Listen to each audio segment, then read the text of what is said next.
Hello, today I've come to Hertfordshire to look at a motorway that officially no longer exists, but if you know where to look, you'll find it.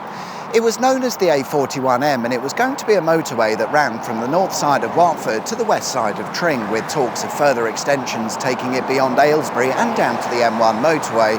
In reality, they only managed to build little over 2 miles of it before government things led to its cancellation. The idea for the A41M came in the early 1970s whilst looking for a solution to the heavily congested A41 that ran from Watford to Tring via several towns and villages.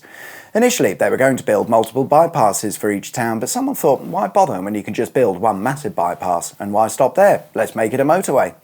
So that was the plan, build a shiny new motorway, and that would solve all of the problems. They decided that since Tring seemed to be the most congested of the towns along the route, this would be where they'd construct phase 1 of the motorway. By 1973 it was done, completing the first 2 miles or so of the A41M, with plans to start work on the next section soon after. But it was around this time that the unrelated London Ringways project and other major road building schemes were all cancelled by the government.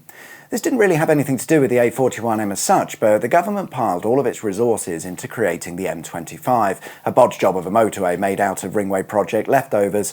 This needed to be done quickly, and as a result there were no longer the funds, workmen, trucks, gravel or anything available to finish the A41M. So that left a bit of a stranded motorway wrapped around Tring with nowhere to go and not much to do, and for a while that's how it stayed. Tring had its own bit of motorway which sure helped ease congestion a bit, but ultimately was pointless. Whilst today things have changed a bit, more on that later, let's look at the 2 junctions this motorway had, which in terms of motorways were absolutely stupid. However, on this occasion we might forgive the road planners and builders because they were sort of halfway through a project. On the west side of Tring we'd have found the terminus for the A41M, which was nothing more than a simple roundabout, and this isn't the best idea for a motorway terminus, although that said it's not uncommon for motorways to end at roundabouts. On the east side of Tring is where the A41M got a bit more interesting.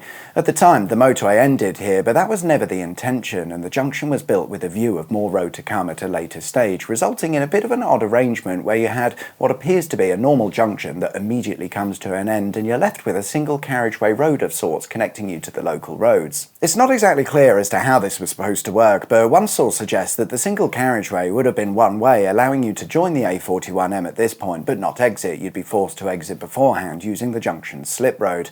Another source suggests that the map I just showed you is wrong and that there was a temporary overpass allowing for travel in both directions, and of course it's always possible that it was just a 2-way road. Between the junctions was some motorway. It was constructed as a 2-lane motorway with hard shoulders, but with space left either side to add additional lanes at a later stage. This was important because the other sections of the planned A41M were going to be built as a 3-lane motorway.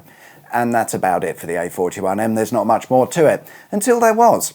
In the early 1980s it was decided that this A41M nonsense needed sorting, but they didn't want to build a motorway, so instead decided to copy and paste the 1970s A41M plans, but downgrade it all to an A-road dual carriageway, which would be cheaper and easier to construct. And that's what they did. By the late 1980s, they'd constructed dual carriageways extending out from each end of the existing A41M, connecting it up as a proper road, finally.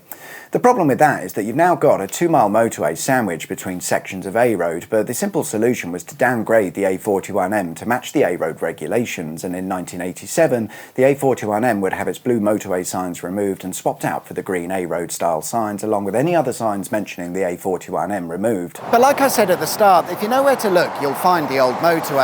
The interesting thing is that when you drive along the A41 today, when you reach the old A41M section, a hard shoulder appears out of nowhere running alongside the carriageway in the traditional motorway style that we're familiar with, and it's only on this section of the A41 that this happens. Now that I pointed it out, next time you're driving along this section of the A41, maybe you'll notice how similar it is to a motorway, and that's because it used to be one. Thanks for watching.